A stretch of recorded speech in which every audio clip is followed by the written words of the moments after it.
ਸਤਿ ਸ਼੍ਰੀ ਅਕਾਲ ਜੀ। ਓਨਟਾਰੀਓ ਰਹਿ ਕੇ ਅਸੀਂ ਪੱਕੇ ਨਹੀਂ ਹੋ ਸਕਦੇ।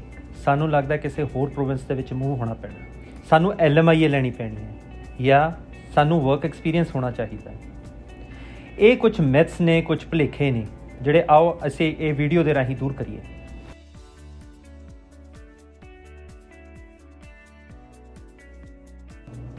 ਓਨਟਾਰੀਓ ਦੇ ਵਿੱਚ ਦਰਜਨ ਦੇ ਕਰੀਬ ਸਟਰੀਮਸ ਨੇ ਜਿਹਦੇ ਵਿੱਚ ਜੇ ਕੈਂਡੀਡੇਟ ਐਲੀਜੀਬਲ ਹੁੰਦਾ ਤਾਂ ਉਹ ਪਰਮਨੈਂਟ ਰੈਜ਼ੀਡੈਂਸੀ ਲਈ ਅੱਗੇ ਫਰਦਰ ਅਪਲਾਈ ਕਰ ਸਕਦਾ ਹੈ।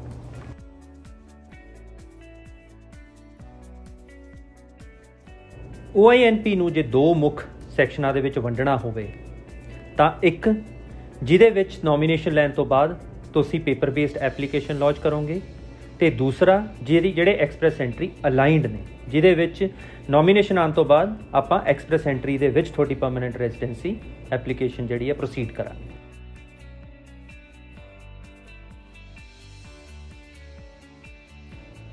OINP ਜੌਬ ਆਫਰ ਸਟਰੀਮ ਦੇ ਵਿੱਚ ਤੁਸੀਂ ਵਿਦਆਊਟ ਵਰਕ ਐਕਸਪੀਰੀਅੰਸ 9 ਮਹੀਨੇ ਦੇ ਵਰਕ ਐਕਸਪੀਰੀਅੰਸ ਤੇ 3 ਮਹੀਨੇ ਦੇ ਵਰਕ ਐਕਸਪੀਰੀਅੰਸ ਦੇ ਅੰਡਰ ਅਪਲਾਈ ਕਰ ਸਕਦੇ ਹੋ।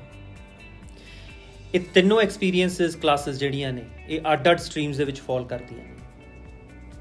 ਵਿਦਆਊਟ ਵਰਕ ਐਕਸਪੀਰੀਅੰਸ ਤੁਸੀਂ ਇੰਟਰਨੈਸ਼ਨਲ ਸਟੂਡੈਂਟ ਸਟਰੀਮ ਦੇ ਵਿੱਚ ਅਪਲਾਈ ਕਰ ਸਕਦੇ ਹੋ।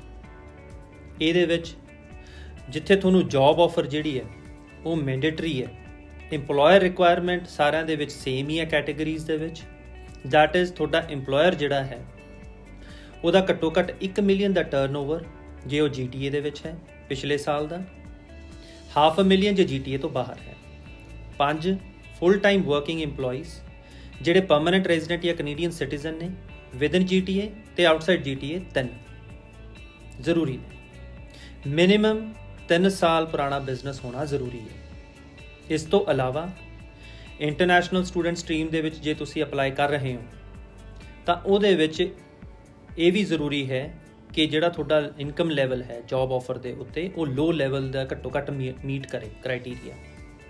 ਇਸ ਸਟਰੀਮ ਦੇ ਵਿੱਚ ਜ਼ਰੂਰੀ ਨਹੀਂ ਕਿ ਜੇ ਤੁਸੀਂ ਓਨਟਾਰੀਓ ਦੇ ਕਿਸੇ ਐਜੂਕੇਸ਼ਨਲ ਇੰਸਟੀਟਿਊਸ਼ਨ ਦੇ ਵਿੱਚੋਂ ਪੜ੍ਹੇ ਹੋ ਤਾਂ ਹੀ ਤੁਸੀਂ ਕੁਆਲੀਫਾਈ ਕਰ ਸਕਦੇ ਹੋ। ਜੇ ਤੁਸੀਂ ਹੋਰ ਪ੍ਰੋਵਿੰਸਿਸ ਤੋਂ ਆਪਣੀ ਪੜ੍ਹਾਈ ਕੰਪਲੀਟ ਕੀਤੀ ਹੈ ਇੰਸਟੀਟਿਊਸ਼ਨਸ ਦੇ ਵਿੱਚ ਇੱਕ ਪਰਟੀਕੂਲਰ ਲਿਸਟ ਹੈ, ਜੇ ਉਹ ਲਿਸਟ ਦੇ ਵਿੱਚ ਤੁਹਾਡਾ ਇੰਸਟੀਟਿਊਸ਼ਨ ਪੈਂਦਾ ਤੁਸੀਂ ਇਹ ਕੈਟਾਗਰੀ ਦੇ ਵਿੱਚ ਅਪਲਾਈ ਕਰ ਸਕਦੇ ਹੋ। ਦੂਸਰਾ stream foreign worker stream. Foreign worker stream ਦੇ ਵਿੱਚ ਪਿਛਲੇ 5 ਸਾਲ ਦੇ ਵਿੱਚ 2 ਸਾਲ ਦਾ ਵਰਕ ਐਕਸਪੀਰੀਅੰਸ ਹੋਣਾ ਜ਼ਰੂਰੀ ਹੈ ਤੇ ਜਿਹੜੀ ਤੁਹਾਨੂੰ ਜੌਬ ਆਫਰ ਹੈ ਉਹ ਵੀ ਮੀਡੀਅਨ ਵੇਜ ਤੇ ਹੋਣੀ ਬਹੁਤ ਜ਼ਰੂਰੀ ਹੈ। ਇਹ ਕੈਟਾਗਰੀ ਦੇ ਵਿੱਚ ਤੁਸੀਂ ਅਪਲਾਈ ਕਰ ਸਕਦੇ ਹੋ। Plus in addition to that ਇਹ ਜ਼ਰੂਰੀ ਨਹੀਂ ਕਿ ਤੁਹਾਨੂੰ ਐਜੂਕੇਸ਼ਨ ਜਿਹੜੀ ਹੈ ਓਨਟਾਰੀਓ ਤੋਂ ਕਰਨੀ ਜ਼ਰੂਰੀ ਹੈ। ਤੁਸੀਂ ਕਿਸੇ ਹੋਰ ਪ੍ਰੋਵਿੰਸ ਦੇ ਵਿੱਚ ਵੀ ਕੰਮ ਕਰਕੇ ਉਰੇ ਆ ਕੇ ਜੇ ਰਿਕੁਆਇਰਮੈਂਟ ਮੀਟ ਕਰਦੇ ਹੋ ਤੁਸੀਂ ਅਪਲਾਈ ਕਰ ਸਕਦੇ ਹੋ। ਥਰਡ ਕੈਟਾਗਰੀ ਇਨ ਡਿਮਾਂਡ ਆਕੂਪੇਸ਼ਨ ਸਟਰੀਮ ਜੋ ਕਿ ਨੌਕ ਕੈਟਾਗਰੀ C ਨੂੰ ਐਡਰੈਸ ਕਰਦੀ ਹੈ।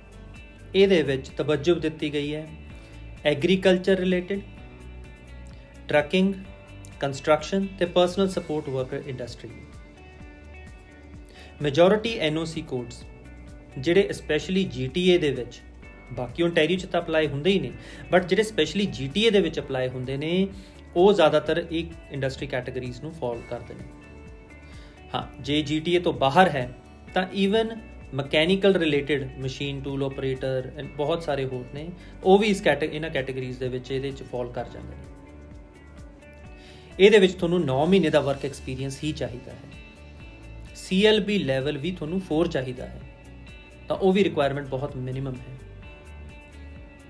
But again employer the requirement meat ਹੋਣਾ ਬਹੁਤ ਜ਼ਰੂਰੀ ਹੈ ਇਹਨਾਂ ਕੈਟਾਗਰੀਜ਼ ਦੇ ਵਿੱਚ ਅਪਲਾਈ ਕਰਨ ਦੇ ਲਈ। ਫਿਰ ਓਨਟਾਰੀਓ ਦਾ ਹਿਊਮਨ ਕੈਪੀਟਲ ਪ੍ਰਾਇਓਰਿਟੀ ਸਟਰੀਮ ਜਿਹਦੇ ਵਿੱਚ ਕੈਂਡੀਡੇਟ ਦੀ ਐਕਸਪ੍ਰੈਸ ਐਂਟਰੀ 'ਚ ਪ੍ਰੋਫਾਈਲ ਹੋਣੀ ਬਹੁਤ ਲਾਜ਼ਮੀ ਹੈ। ਉਸ ਤੋਂ ਬਿਨਾਂ ਕੁਆਲੀਫਾਈ ਨਹੀਂ ਕਰਨਗੇ। ਕਿਉਂਕਿ ਓਨਟਾਰੀਓ ਜਿਹੜਾ ਹੈ HCP ਕੈਟਾਗਰੀ ਦੇ ਵਿੱਚ ਸਿੱਧਾ ਐਕਸਪ੍ਰੈਸ ਐਂਟਰੀ ਦੇ ਵਿੱਚ ਹੀ ਇਨਵੀਟੇਸ਼ਨਸ ਭੇਜਦਾ ਹੈ। ਸੋ ਪਹਿਲੀ category skilled worker. Skilled worker category ਦੇ ਵਿੱਚ ਕੁਝ ਪਾਰਟਿਕੂਲਰ NOC ਕੋਡ ਨੇ ਤੇ ਚਾਹੇ ਤੁਹਾਡਾ ਵਰਕ ਐਕਸਪੀਰੀਅੰਸ ਵਿਦਨ ਓਨਟਾਰੀਓ ਹੈ ਜਾਂ ਵਿਦਨ ਕੈਨੇਡਾ ਹੈ ਜਾਂ ਈਵਨ ਆਊਟਸਾਈਡ ਕੈਨੇਡਾ ਹੈ, ਤੁਸੀਂ ਇਹਦੇ ਵਿੱਚ ਜੇ NOC ਫਾਲ ਕਰਦਾ ਤਾਂ ਤੁਸੀਂ ਇਨਵੀਟੇਸ਼ਨ ਜਿਹੜਾ ਹੈ ਐਕਸਪੈਕਟ ਕਰ ਸਕਦੇ ਹੋ। ਇਸ ਪ੍ਰੋਗਰਾਮ ਦੇ ਵਿੱਚ ਲਾਸਟ ਈਅਰ ਜੂਨ 2020 ਦੇ ਵਿੱਚ ਈਵਨ ਐਜ਼ ਲੋ ਐਜ਼ 358 CRS ਦੇ ਕੈਂਡੀਡੇਟਸ ਨੂੰ ਇਨਵੀਟੇਸ਼ਨ ਭੇਜੇ ਗਏ ਸੀ। That's how beautiful this program is. ਫਿਰ second category skill trade. Skill trade ਦੇ ਵਿੱਚ ਜਿੱਥੇ ਐਕਸਪ੍ਰੈਸ ਐਂਟਰੀ ਦੇ ਵਿੱਚ 6 ਮੇਜਰ ਗਰੁੱਪਸ, 4 ਮੇਜਰ ਗਰੁੱਪ ਤੇ 2 ਮਾਈਨਰ ਗਰੁੱਪ ਜਿਹੜੇ ਨੇ ਉਹਨਾਂ ਦੇ ਵਿੱਚ ਤੁਸੀਂ ਕੁਆਲੀਫਾਈ ਕਰਨਾ ਚਾਹੀਦਾ ਹੈ। ਓਨਟਾਰੀਓ ਦੇ ਵਿੱਚ ਸਿਰਫ 4 ਹੀ NOC ਕੋਡ ਕੈਟਾਗਰੀਜ਼ ਜਿਹੜੀਆਂ ਨੇ ਕੁਆਲੀਫਾਈ ਕਰਦੀਆਂ ਨੇ। ਉਹ ਹੈਗੀਆਂ 72, 73, 82 ਤੇ 633 plus in addition to that ਇਹਦੇ ਵਿੱਚ ਤੁਹਾਡਾ ਜੇ ਐਕਸਪੀਰੀਅੰਸ ਓਨਟਾਰੀਓ ਵਿੱਚ ਹੀ ਹੈ ਤਾਂ ਹੀ ਤੁਸੀਂ ਕੁਆਲੀਫਾਈ ਕਰ ਸਕਦੇ ਹੋ। IELTS level CLB 5B fine ਹੈ। ਕੁਝ ਡਰਾਜ਼ ਦੇ ਵਿੱਚ last year even CRS consideration ਵੀ ਨਹੀਂ ਸੀ। ਕਹਿਣ ਦਾ ਭਾਵ ਜੇ ਤੁਹਾਡਾ CRS ਸਕੋਰ ਬਹੁਤ ਹੀ ਲੋ ਸੀਗਾ ਤਾਂ ਵੀ ਤੁਹਾਨੂੰ ਇਨਵੀਟੇਸ਼ਨ ਇਸ ਵਿੱਚ ਮਿਲੇ ਸੀ। ਕੈਂਡੀਡੇਟਸ ਨੂੰ ਜਿਹੜਾ ਹੈ ਇਹਦੇ ਵਿੱਚ ਤਵੱਜੋ ਦਿੱਤੀ ਗਈ ਸੀ। ਥਰਡ ਜਿਹੜਾ ਹੈ ਉਹ ਹੈ ਫ੍ਰੈਂਚ ਸਪੀਕਿੰਗ ਕੈਟਾਗਰੀ, ਜਿਹਦੇ ਵਿੱਚ CLB ਲੈਵਲ 7 ਜਿਹੜਾ ਹੈ ਉਹ ਫ੍ਰੈਂਚ ਲੈਂਗੁਏਜ ਟੈਸਟਿੰਗ ਸਿਸਟਮ ਜਿਹਦਾ TEF ਤੇ TCF ਐਗਜ਼ਾਮ ਕੰਡਕਟ ਕਰਦੇ ਨੇ, ਤੇ ਇੰਗਲਿਸ਼ ਦਾ ਘੱਟੋ ਘੱਟ CLB ਲੈਵਲ 6 ਜਿਹੜਾ ਹੈ ਉਹ ਚਾਹੀਦਾ ਹੁੰਦਾ। ਜੇ ਇਹ 2 ਕ੍ਰਾਈਟੇਰੀਆ ਮੀਟ ਹੁੰਦੇ ਨੇ ਤਾਂ ਡੈਫੀਨੇਟਲੀ ਓਨਟਾਰੀਓ ਜਿਹੜਾ ਹੈ ਉਹ ਤੁਹਾਨੂੰ ਇਨਵੀਟੇਸ਼ਨ ਭੇਜ ਸਕਦਾ ਹੈ।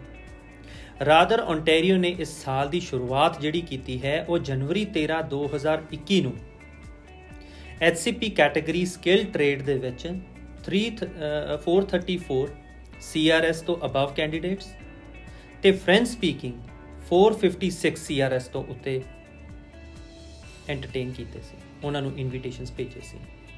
ਸੋ ਇਨ ਆਰਡਰ ਟੂ ਅੰਡਰਸਟੈਂਡ ਕਿ ਤੁਹਾਡੀ ਪ੍ਰੋਫਾਈਲ ਨੂੰ ਕਿਹੜਾ ਪ੍ਰੋਗਰਾਮ ਫਿੱਟ ਬਹਿੰਦਾ ਹੈ, ਕਿਹਦੇ ਅੰਦਰ ਤੁਸੀਂ ਅਪਲਾਈ ਕਰ ਸਕਦੇ ਹੋ, ਤੁਸੀਂ ਕਿਸੇ ਪ੍ਰੋਫੈਸ਼ਨਲ ਨੂੰ ਜਾਂ ਸਾਨੂੰ ਕੰਸਲਟ ਕਰ ਸਕਦੇ ਹੋ ਆਪਣੀ ਪ੍ਰੋਫਾਈਲ ਦੇ regarding and we'll be more than happy to assist you. Start right, start with an RCIC. Thank you.